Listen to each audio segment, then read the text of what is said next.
잠시 한번 기도하고 말씀을 전가하겠습니다.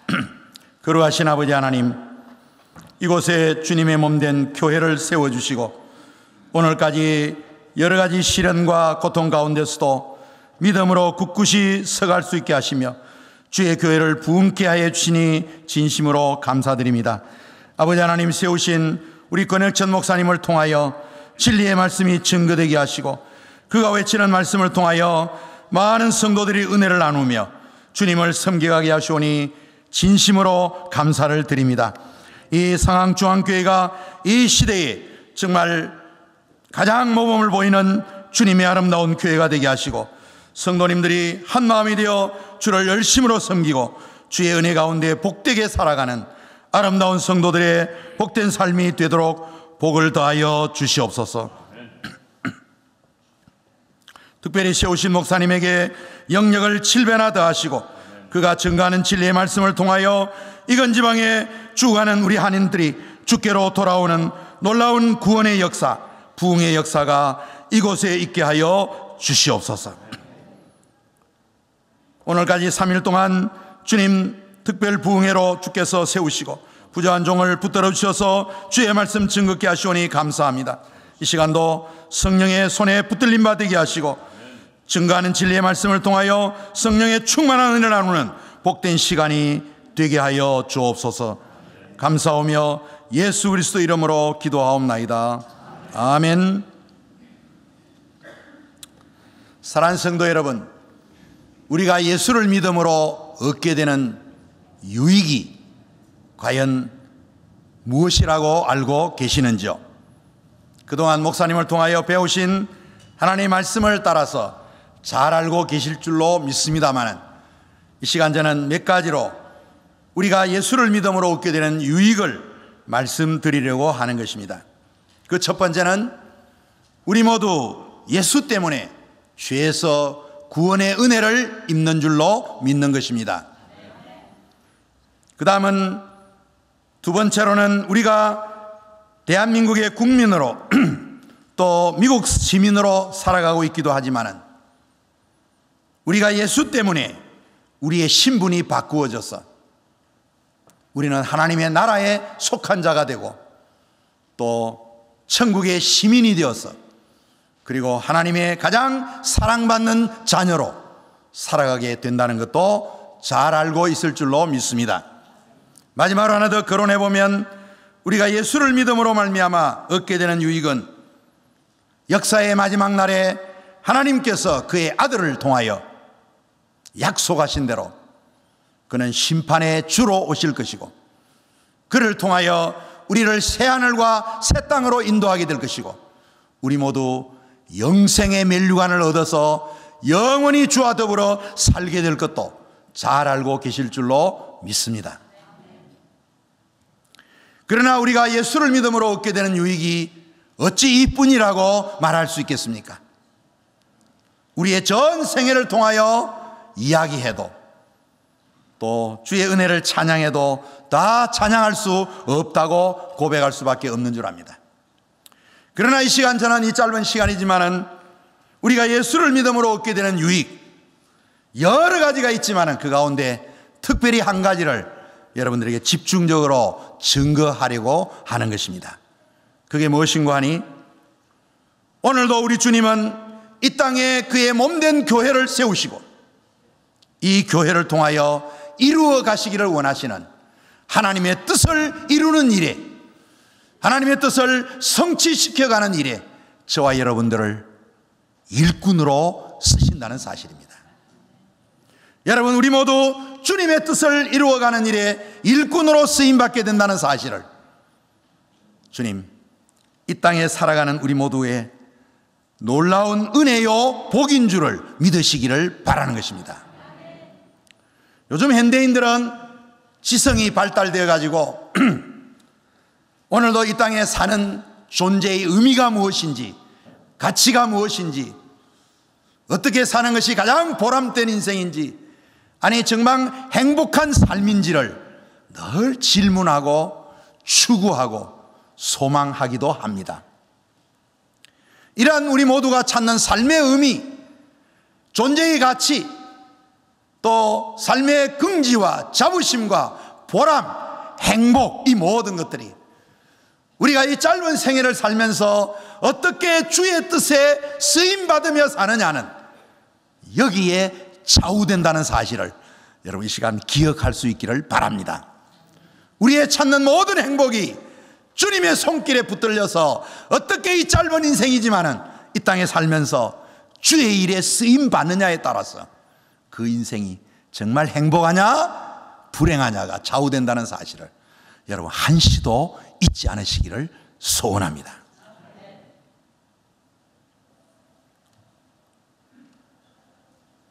여러분, 우리가 이 세상에 어떤 일에 일꾼으로 부름받아 쓰임받는다는 사실도 여러분 기뻐하지 않습니까? 하물며 주님이 이루시고자 하시는 그 놀라운 뜻에, 그 손길에 붙들려서 살아간다는 것, 그게 바로 인생 최대의 복인 줄을 믿으시기 바랍니다. 저는 제 자신을 생각해 보면 정말 죄인이었는데 예수를 통해서 구원의 은혜를 입게 하시고 또 제 인생의 마지막 날에 마지막 부분에 와서 종신대학에 그동안 교수로 일하다가 또 총장으로 부름받아서 지금 제가 총장의 사역을 감당하고 있습니다. 총장이 뭔가 했더니 이 신학교의 살림살이를 다 맡아서 하는 오늘날 기업체의 CEO와 비슷한 직이라고 생각이 됩니다. 일이 너무 많아요.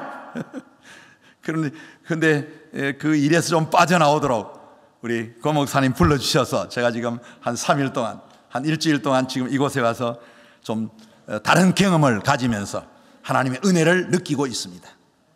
생각하면 나 같은 죄인을 예수 믿게 하시고 종신대학의 총장으로 세웠어. 이 땅에 전 세계에 나가서 그리스도의 복음으로 일할 수 있는 그 일에 가장 앞장서서 지도자로 일하는 사람을 키워내는 신학교의 책임을 맡은 자로 일한다고 생각하니까요, 저는 얼마나 기쁜지 말할 수가 없습니다. 예, 사는 재미를 솔직히 느끼고 있습니다. 또 이번에 상황중앙교회 부름을 받아서 여러분 앞에 와서 짧은 시간이지만 말씀을 증거하게 되는 것, 얼마나 제 생애 기쁜 일인지 말이죠. 저는 비행기를 타고 오면서 날아오는 기분으로 여러분 앞에 섰습니다. 제 솔직한 고백입니다. 이것이 저의 삶의 보람이요 기쁨이요 정말 즐거움이요 정말 저의 행복이라고 저는 생각하고 있습니다. 그러므로 여러분, 현대 인간들이 찾고 바라는 것이 무엇입니까? 아까 말씀한 대로 존재의 의미, 가치, 삶의 보람, 행복을 어떻게 하면 누릴 수 있냐 하는 것을 찾고 헤매고 있습니다. 그런데 그러한 것들이 무엇과 깊이 연결되어 있느냐 하면 오늘 주님의 손길에 붙들려서 주의 일에 쓰임 받느냐 받지 못하느냐 여기에 달려있다는 사실을 기억하시고, 주님이 나를 부르신다고 생각이 되거든, 아니 주님이 나를 필요로 하다고 느껴지거든, 언제든지 주여 내가 여기 있나이다, 나를 사용하시옵소서, 나를 보내어 주소서. 이사야의 고백처럼 주님, 여러분들 그 남은 생애를 그와 같이 살아 드리시기를 축원하는 것입니다. 그런 뜻에서 보면 성경은 우리 예수 믿는 사람들을 가리켜서 일꾼이라고 부르고 있어요. 그리스도의 일꾼, 하나님의 일꾼, 심지어 하나님의 종이라고 표현하고 있습니다. 오늘 저희들이 묵상하고자 하는 달란트 비유가 바로 종들에 관한 이야기입니다. 종이란 말이 오늘 사회적으로 즐겨 사용하는 말은 아닙니다만은, 생각해보면 하나님은 천지만물의 창조주이시오, 우리를 그의 형상으로 만들어서 이 땅에 있는 모든 피조물들을 다스리면서 살아가도록 우리에게 복을 주셨던 것입니다. 그리고 오늘도 우리의 인생의 생사화복을 주장하시는 만물의 주인이라는 점에서 우리는 그를 섬겨드려야 하고, 그를 기쁘시게 해드린 일에 우리의 최선을 다해야 하고 우리의 믿음을 드려야 될 줄로 생각하는 것입니다. 그리고 그의 뜻에 오늘도 순종하며 살아야 하는 것이 바로 그분의 뜻이라는 것을 헤아리면서 우리는 그분의 종이라고 하는 고백을 오늘도 예배를 통하여 드릴 수 있는 우리 모두가 되기를 소원합니다. 사도 바울은 고린전서 4장 1절 말씀에 보면 이렇게 표현하였습니다. 사람이 마땅히 우리를 그리스도의 일꾼이요 하나님의 비밀을 맡은 자로 여길지어다 그랬습니다. 그리고 맡은 자들에게 구할 것은 충성이니라고 말씀하고 있습니다. 여러분 한번 따라 하시면 좋겠습니다. 맡은 자들이 구할 것은 충성이니라. 여러분 주의 일에 충성하는 자들이 되기를 바랍니다. 우리 모두 주의 종의 신분을 가진 자로 자천할 수 있기를 바랍니다. 인정하실 뿐만 아니라 자천할 수 있기를, 스스로 증거할 수 있기를 바랍니다. 그럴 때 예수 믿는 사람으로서의 긍지와 자부심이 거기에 달려 있어요, 여러분들. 그리고 주님의 일에 끝까지 충성하는 주의 신실한 종의 삶을 사시기를 바랍니다. 요한계시록 2장 10절에 보면 사도 요한을 통해서 에베소 교회에 보내는 메시지 가운데 이런 말씀이 기록되어 있습니다. 너희가 죽도록 충성하라. 그리하면 생명의 면류관을 얻게 되리라고 말씀해 주었습니다. 역사의 마지막 날에 그의 아들을 통하여 약속된 그것이 바로 새하늘과 새 땅이요 영원히 살 수 있는 영생의 면류관을 받게 되는 것, 그것이 약속되어 있습니다. 그런데 누구에게 그것이 주어지느냐? 끝까지 믿음을 견지하면서 주님께 충성하는 자에게 주어진다는 사실을 여러분 한시도 잊지 않으시기를 소원합니다. 오늘 성경 이야기는 이렇습니다. 한 집의 주인이 먼 곳을 떠나면서 그 집에 있는 종 세 사람에게 그가 가진 모든 재산을 달란트라는 이름으로 각각 그 종들의 재능에 따라서 첫 번째 종에게는 5달란트를 주고 두 번째 종에게는 2달란트를 주고 세 번째 종에게는 1달란트를 주고 떠났다는 이야기입니다. 그런데 이제 남아있는 종들이, 달란트를 받은 종들이 5달란트와 2달란트 받은 종들은 그 받은 달란트를 가지고 일을 시작하기 시작했습니다. 성경에 보니까 장사했다고 표현하고 있는데요, 어떤 장사를 했는지 모르겠습니다만 현대적으로 표현하면 비즈니스를 했던 것이 분명한 것 같습니다. 그리고 이 종들은 그 달란트를 가지고 열심히 일을 해서 어느 날 주인이 되돌아오게 되었습니다. 그때 주인 앞에 가서 자신들이 받은 달란트로 어떻게 인생을 살아왔는지 결산을 해야만 했었습니다. 그때 이 종들은 100%의 이윤을 남겨서 주인에게 기쁨을 드리게 되는 것입니다. 그 주인이 너무 기뻐서 이 종들이 어떻게 살아왔는지를 결산받으면서 이렇게 평가했습니다. 본문에 소개된 그대로 잘했다, 착하고 충성된 종들아, 너희가 적은 일에 충성하였음에 내가 많은 것으로 너희에게 맡기리니 내 주인의 즐거움에 참여할지어다 라는 놀라운 덤의 은혜를, 덤의 복을 입게 되는 것을 확인할 수가 있습니다. 내 주인의 즐거움에 참여할지라는 이 말을 어떤 주석가는 내 주인의 즐거움에 함께 참여하여 누려라 라는 말로 해석해 놓기도 하였습니다. 중요한 것은 이들이 받은 달란트로 열심히 인생을 살았고 주인으로부터 칭찬받는 종이 되었다는 사실입니다. 여러분, 여기서 우리는 질문 하나를 던져볼 수가 있습니다. 달란트라는 것이 도대체 무엇을 의미했느냐는 뜻인 것입니다. 아니, 달란트가 이 종들의 인생에서 과연 무엇을 의미했던가 하는 질문입니다. 왜냐하면 우리 인생은 삶에서 어떤 의미를 발견하면 거기에 열심을 다하여 일할 수 있기 때문입니다. 그 의미는 나로 하여금 열심히 움직이도록 동기를 부여하는 중요한 근거가 되기 때문입니다. 오늘도 저와 여러분들이 세상을 살면서 삶의 의미를 발견하면 이것이구나 하고 내 생을 거는 게 우리의 본능입니다. 그래서 어떤 사람은 성공했다 그렇게 말하기도 하는 것입니다. 바로 오늘 이 달란트의 의미가 바로 여기에 중요성을 가지고 있다고 설명드리겠습니다. 이 종들은 분명히 달란트에 대한 자기의 삶과의 분명한 의미를 발견했기 때문에 그 의미에 그들은 전력을 투구하여 그런 결과를 가져오지 않았느냐는 질문인 것입니다. 사랑하는 성도 여러분, 이 달란트가 종들의 인생에서 과연 무엇을 의미했겠습니까? 두 가지 의미로 해석해 볼 수가 있는 줄 압니다. 그 첫째는 이 종들이 그 달란트를 가지고 자신의 인생을 새롭게 시작할 수 있는 절호의 기회였다는 것을 생각해 보게 되는 것입니다. 절호의 기회, 그 말은 단 한 번밖에 없는 기회, 그 말입니다.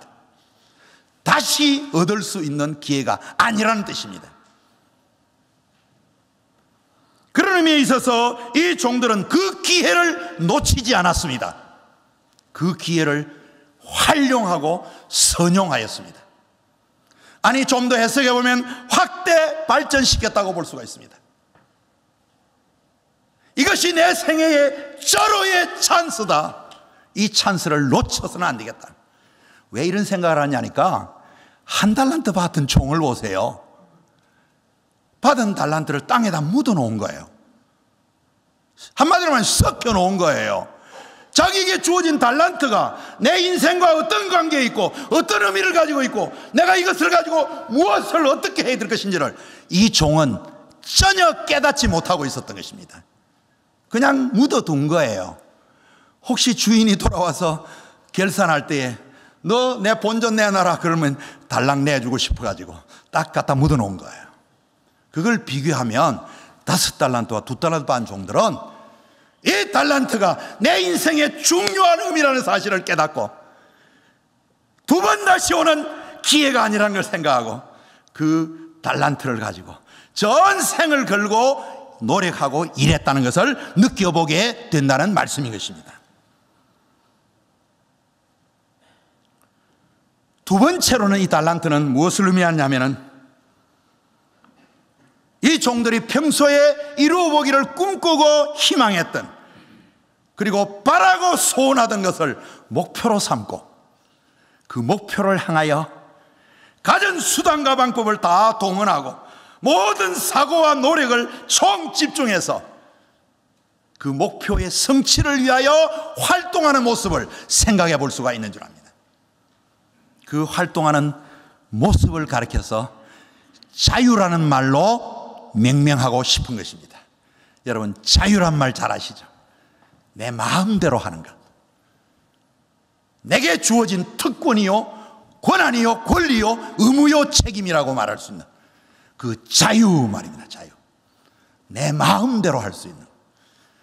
인간이 찾는 게 그거예요. 사실은 자유. 이 종들은 5달란트와 2달란트 받은 종들은 이 자유라는 의미를 느껴가지고 그 달란트를 가지고 평소에 이루기를 목표하는, 아니 주인이 원하는 그 뜻을 잘 헤아려서 더 가치를 생산하고 남겨오기를 원하는, 더 많은 가치를 만들어 오기를 원하는 그 주인의 뜻에 부응하게 자기의 전생을, 자기가 가진 모든 달란트를 거기다 투자하는 정말 그의 자유로운 활동을 이루어낸 모습을 여기서 생각하게 된다는 말씀인 것입니다. 여러분, 오늘날 자유라고 하는 이 가치가 얼마나 중요하다는 것을 느끼셔야 됩니다. 인간은 사실 자유하기를 원하는 거예요. 여러분, 미국이 자유의 상징적인 나라가 아닙니까? 세계에서 다 부러워하는 나라예요. 여러분들 정말 이 나라에 사시니까 참 행복하실 것 같습니다. 그렇지 않아요? 자유. 우리 한반도에도 우리 민족이, 우리 한민족이, 조선민족이 정말 자유를 원했습니다. 생각해 보세요. 우리 역사를 잠시 보면요, 지난 36년 동안 일제의 식민지가 되어가지고 우리 조선 땅이, 한반도가 일본의 종살이를 하게 된 거예요. 그 무엇을 의미합니까? 결국은 우리의 국권을 빼앗기고 우리 국민들이 우리 땅에서 마음대로 살 수 있는 자유를 빼앗겨버린 거예요. 자유가 없었어요. 우리의 이름까지도 개명시키려고 일본들이 말이죠. 일본은 정말 세상에서 다시 한번 재평가의 나라일 것 같아요. 예. 정말 음흉하고 거짓이 많은 나라 같아요. 예. 지금까지도 아시아의 여러 나라 소나라들을 괴롭혀 놓고, 특별히 우리 대한민국을 그렇게 괴롭혀 놓고 우리 민족을 지금까지도 사죄 안 하거든요. 독일과 비교하면요, 이건 정말 이상한 나라예요. 아주 야만족 나라 같아요, 내가 볼 때는. 이렇게까지 말해서 일본 사람들 자존심 상하겠지만은 정말 불쾌해요. 그 정신대 사건 다 알지 않습니까? 또 탄광에 끌려가서 강제 노역을 당했던 우리의 조상들의 그 아픔을 지금도 씻어주지 않고 있어요. 독일은 그런 면에서 보면 참 기독교 나라 같아요. 예. 일찍이 그들은 이웃 나라에 피해를 주었던 그 히틀러의 통치에 대해서 그들은 고백했습니다. 특별히 독일 교회가 말이죠, 앞장을 서서 1946년에 45년 6월 달에 항복을 하고 46년 5월 달에 슈투트가르트에서 죄책 고백이라는 것을 발표했습니다. 독일 교회가 이 히틀러의 통치를 막아내지 못하고, 이 독재주의의 통치를 막아내지 못하고 구라파에 있는 여러 나라의 백성들이 우리 민족으로 인하여 고통을 당하게 한 이 죄, 하나님 앞에 씻을 수 없는 죄라는 것을 인정하고 주님의 긍휼과 자비를 구하는 죄 고백문을 만천하에 공포했던 것입니다. 그런데 지금까지 일본은 계속 누구죠? 일본 황제가 뭐라 그러자니까 성념의 통이라고 표현했나요? 잘못했다는 말을 이상하게 비비꼬 와가지고 한마디 해놓고는 말이죠, 지금까지도 사죄하지 않고 있잖아요. 제가 일본을 너무 비난해서 미안합니다만 중요한 것은 일본이 우리 국민을 그렇게 괴롭히고, 예, 자유를 빼앗겼어. 그래서 우리의 선조들은 독립운동을 일으키지 않았습니까? 우리 기독교 목사님들도 독립선언서에 우리 교단, 우리 장로교회 목사님이 6명이 들어있고요, 감리교 또 다른 목사님 합하면 11명이 서명을 했어요. 독립선언서에. 예. 그만큼 우리 기독교와 국민이 하나가 되어가지고 우리 대한민국의 해방을 원했던 것입니다. 그런데 그들은 독립운동하다가 생명을 바치고 말이죠, 피를 바치고 말이죠. 그 역사가 우리 대한민국의 역사 아닙니까? 그래서 하나님께서는 8.15라는 해방을 주셨어요, 생각하면. 그런데 불행하게도 남북이 나누어져 버렸어요. 북한의 통치 이념은 막스 공산주의 이론을 가져와 가지고 모든 프롤레타리아의 낙원을 만들겠다고 그들이 8.15 해방되자마자, 남북이 나눠지자마자 그들은 선언하지 않았습니까? 그런데 해방된 지, 남북이 나누어진 지 67년이 지난 오늘날까지도 북한은 프롤레타리아의 천국은커녕 도무지 살 수 없는 불행한 나라가 되어버린 거예요. 전 세계 민족이 걱정하고 염려하는 나라가 지금 북한 아닙니까? 여러분들, 북한의 통치자가 얼마나 정치를 잘못했으면 백성들이 먹고 살 것이 없어가지고 굶어 죽어가고 있고 말이죠, 살아보려고 탈북을 하고 말이죠. 저 연변 일대에 숨어서 살다가 어떻게 동남아로, 아시아로 넘어와가지고 우리 외교부와 연결이 되어서 남한으로 대개 와요. 지금 남한으로 찾아와요. 왜 찾아온지 아세요? 동족이 보고 싶고 그리워서. 천만의 말씀, 그건 두 번째 문제예요. 남한에 가면 먹고 살 거리가 있다는 거예요. 남한에서 먹고 살 거리가 언제 생겼어요? 남한이 지금 상당히 부자 나라가 됐습니다. 여러분들, 여러분의 조국이 지금 좀 살만해요.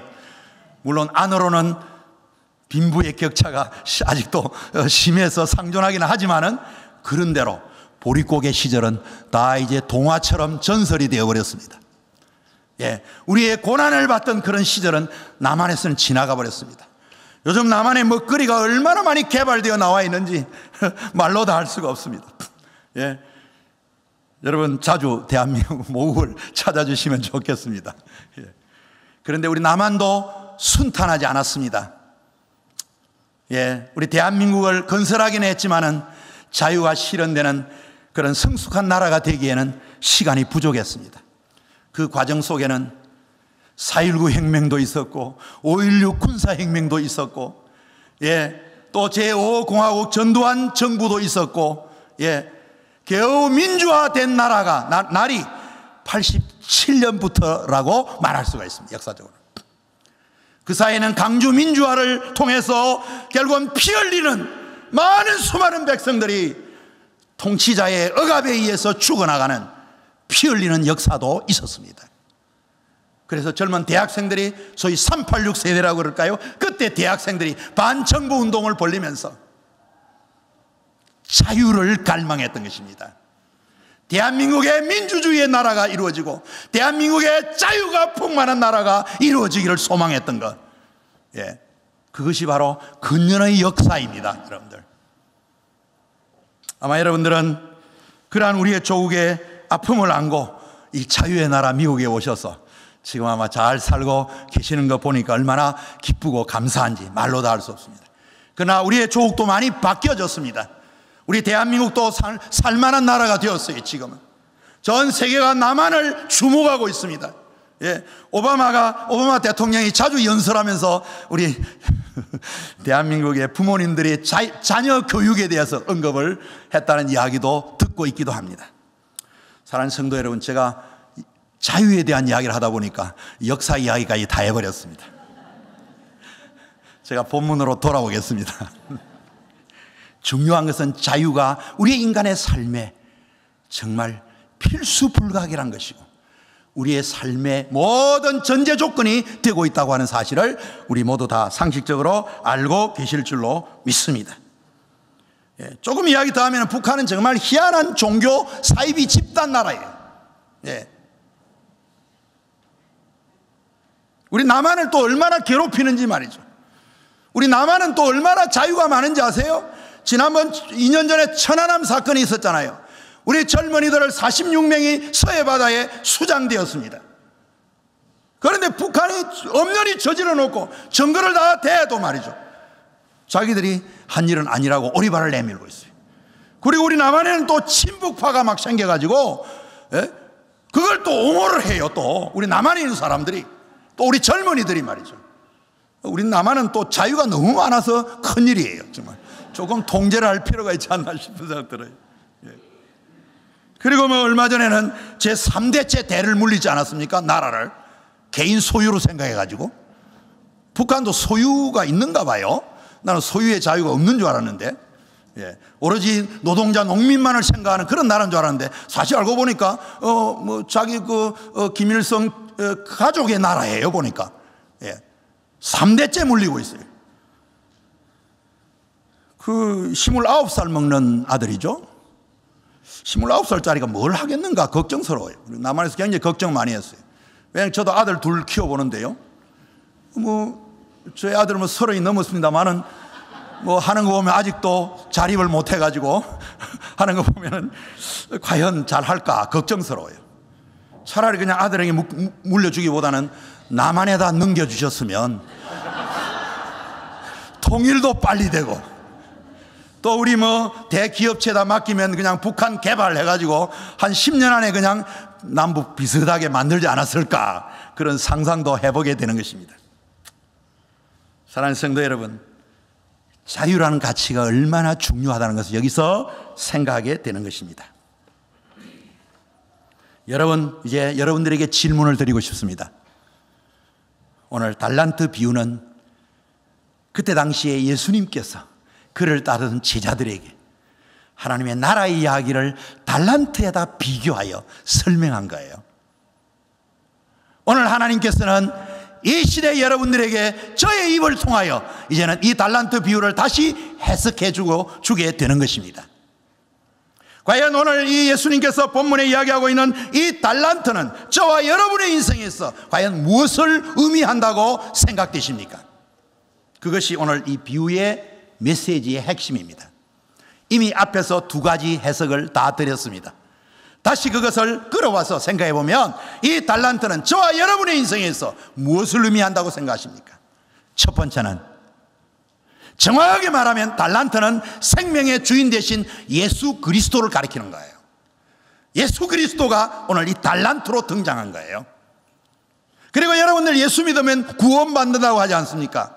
도대체 구원이란 무엇이냐? 여러분 한번 생각해 보셔야 합니다. 원래 한국의 선교사님들이 처음에 와서 우리 조선민족에게 복음을 전하면서 우리말을 배워가지고 전도를 했어요. 어느 날 이 선교사님이 이제 예배당을 하나 만들어 놓고 토요일 날 동네 어른들 모인 데 가가지고 이제 전도를 했답니다. 어르신 여러분들, 우리 예배당에 오세요. 내일 예배당에 오시면은 구원을 드리겠습니다. 구원! 그랬대요. 그러니까 이 동네 어른들이 귀가 번쩍 해가지고 교회로 막 몰려왔답니다. 아마 여러분들처럼 이렇게 왔는지 모르겠습니다. 그리고 선교사는 저처럼 아마 신이 나가지고 사람이 많이 몰려오니까 설교를 열심히 했겠죠. 예배를 다 마쳤습니다. 여러분 이제 집으로 잘 돌아가세요. 그래서 이제 작별을 구했습니다. 그런데 다른 분들은 가는데 이 어른 몇 분들은 가지를 않고 자꾸 선교사에게 말을 건네려고 그러더래요. 그래서 선교사가 뒤늦게 눈치를 채고 어르신들 뭐 하실 말씀이 계십니까? 하고 이제 가까이가 질문을 했어요. 그랬더니 이 어른들이 하는 이야기가 어제 당신이 우리 동네 와가지고 오늘 예배당에 오면 구원 준다고 하지 않았냐? 구원 내놔라 이러던 거예요. 그때 당시에 1원이면 쌀 한 가마 값이었답니다. 여러분들. 그러니까 그날 9가마 가져가려고 계획하고 왔는데 다 놓쳐버린 거죠. 좀 무서운 에피소드입니다만은 여러분, 구원이란 무엇입니까? 정확히 말하면 생명의 주인 되신 그리스도 안에서 이제 새로운 인생을 살아갈 수 있는 절호의 기회를 얻게 된 것, 그게 바로 예수를 믿음으로 얻게 되는 구원인 줄을 믿으시기 바랍니다. 절호의 기회를 얻게 된 거예요. 여러분, 그 기회를 어떻게 해야 되겠습니까? 땅에 묻어두는 게 좋겠어요? 사용하는 게 좋겠어요? 여러분 택하셔야 됩니다. 제가 보니까 땅에 묻어놓고 계시는 분들도 많은 것 같아요. 여러분 사도 바울이 고린도후서 5장 17절에 이렇게 말하지 않았습니까? 그런즉 누구든지 그리스도 안에 있으면 새로운 피조물이라 이전 것은 지나갔으니 보라 새 것이 되었다고 선언하지 않았습니까? 우리는 그리스도 안에서 이제는 생명의 은혜를, 그리스도의 생명, 주인 되신 그분을 영접한 거예요. 그분의 은혜 안에 들어간 거예요. 그래서 그리스도 안에서 새로운 인생을 살아가는 절호의 기회를 얻게 된 것, 그것이 여러분이 예수 믿음으로 구원 얻은 그 은혜인 줄을 믿으시기 바랍니다. 그런데 그 달란트를 이제는 사용해야 된다는 사실입니다. 활용해야 된다는 사실입니다. 그래서 그리스도의 생명의 달란트가 100% 생산되도록 더 나은 그리스도의 생명의 가치가 향기를 진동하게 하고, 그 생명이 잎을 피게 하고 꽃을 피게 하고 아름다운 생명의 열매를 맺는 일에 우리의 생명을 내놓으라는 거죠. 그게 달란트의 비유의 의미인 것입니다. 여러분, 우리가 살아있는 날 동안에 생명의 그리스도를 우리가 소유했으니 그 그리스도의 생명을 나로 하여금 이제는 꼭 피게 해야 된다. 새로운 생명을 만들어내는 일에 헌신해야 된다는 것이죠. 그것이 바로 땅끝까지 이르러 내 증인이 되라고 하는 주님의 말씀에 순종하는 일이요, 내 이웃을 내 몸처럼 사랑하라고 하는 말씀에 순종하는 삶이요, 너희는 빛이라 소금이라 세상에 나가서 빛과 소금의 역할을 감당하는 자로 살아가는, 그것이 바로 오늘 100%의 이윤을 남겼던 이 종들의 삶을 사는 모습과 같다는 사실을 기억하시고 그와 같은 삶을 살아내는 저와 여러분의 복된 인생이 되기를 축원하는 것입니다. 두 번째로 중요한 것은 무엇이었습니까? 여러분, 달란트의 의미는 자유에 대한 것을 설명했습니다. 이 자유는 오늘 우리 그리스도인들에게 있어서는 무엇을 의미하느냐? 그리스도인의 자유를 말하는 것입니다. 우리는 생명의 주인 되신 그리스도를 마음에 품고 살기 때문에 이 그리스도 안에서 마음대로 할 수 있는 자유의 나래를 표시해야 한다는 사실입니다. 주님이 이루시기를 원하시는 일들에 내가 생각하고 판단하고 주님이 원하시는 것이라면 얼른 행동으로 옮겨놓는 기꺼이 그 일을 감당하는 기쁨으로 주님의 뜻을 섬겨드리는 모습으로 나타나는 것을 말하는 것입니다. 고린도후서 3장 17절 말씀해 보면 주는 영이시니 영이 거하는 곳에 자유함이 있느니라 그렇게 표현했습니다. 그 말은 다시 바꿔 말하면 예수 그리스도가 영으로 우리와 함께 하시는 거예요. 우리가 예수 그리스도를 마음에 품고 그를 믿기로 결심하고 그가 내 인생의 주인임을 고백한다면 그 다음부터는 그리스도의 영을 따라서 살아가셔야 됩니다. 그 그리스도의 영을 가리켜서 성령이라고 부르는 것입니다. 그래서 우리가 세상의 많은 유혹과 시련 가운데서도 넘어지지 아니하고 오직 주의 뜻에 순종하며 자유하며 살도록 하기 위해서 성령을 보내어 주신 것입니다. 오늘도 우리는 성령의 충만한 은혜 안에서 기쁨으로 주를 섬겨가는 우리 모두가 되기를 축원하는 것입니다. 진리가 너희를 자유케 하라는 말씀대로 우리를 죄의 사슬에서 그의 피로 값주고 우리를 풀어주셨는데 이제 우리의 살아야 될 삶의 방향은 주님이 원하시는 그 뜻을 위하여 살아드리는 참 자유하는 자로 살아가는 여러분이 되시기를 축원하는 것입니다. 그렇지 않으면 여러분 한 달란트 반 종들은 땅에 묻어두든지 아니면 악마의 종으로 살든지 둘 중에 하나예요.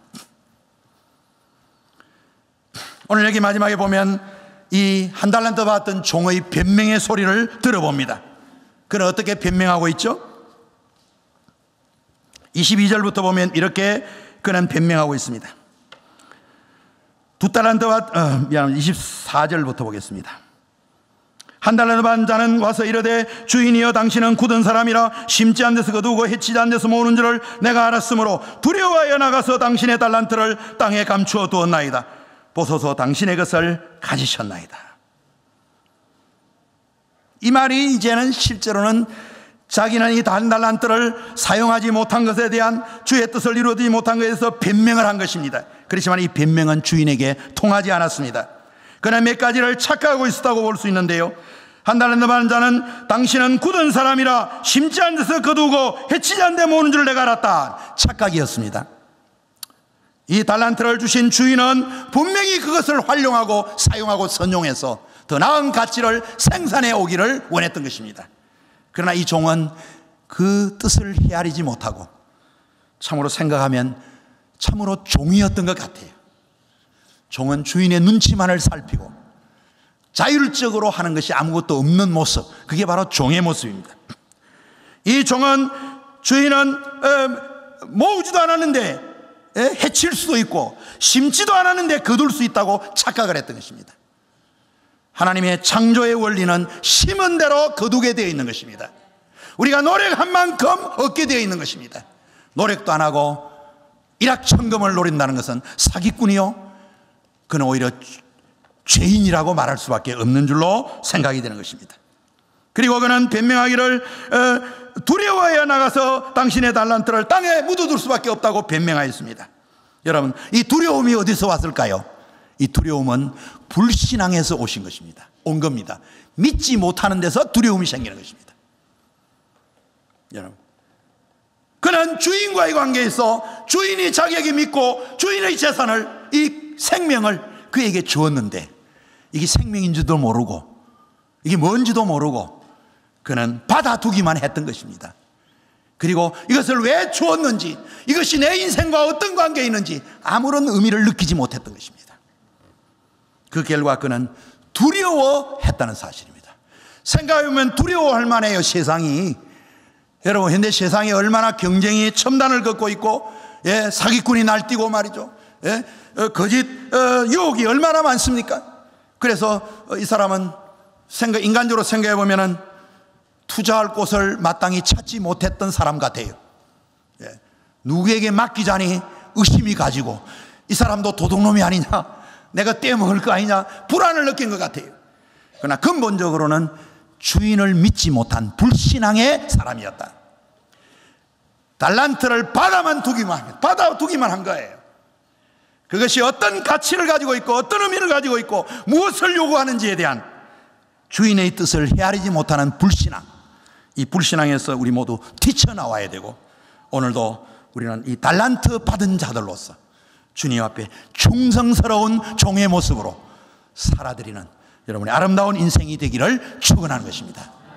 그럴 때만 행복한 인생을 보장받을 수 있다는 사실을 여러분 기억하시고, 오늘도 생명의 주인 되신 그리스도를 마음에 품은 자로서 받은 이 생명을 나로 하여금 꽃피게 하고 열매 맺게 하고, 그리스도의 향기를 진동하게 하고 하나님께 큰 영광을 돌리는 일에 귀하게 쓰임받는 여러분의 아름다운 인생이 되기를 다시 한번 축원드립니다. 기도하시겠습니다. 은혜로우신 아버지 하나님, 오늘 달란트 비유를 통하여 우리에게 새로운 신앙의 도전을 주심을 감사합니다. 주님, 생명의 주인 되신 이 달란트를 우리 모두 받아사옵는데, 그것이 우리 인생에 정말 새롭게 그리스도 안에 시작할 수 있는 절호의 기회이고, 그것을 마음껏 기꺼이 기쁨으로 주의 뜻을 이루는 일에 헌신하는 자유인 것을 이제 다시 한번 깨달았습니다. 주님, 우리 모두 주님 앞에 부름받은 선한 청지기 같이 받은 달란트를 위하여 헌신하는 주의 뜻을 이루어드리는 일에 귀하게 쓰임받는 우리 모두가 되게 하여 주옵소서. 감사하며 예수 그리스도 이름으로 기도하옵나이다. 아멘.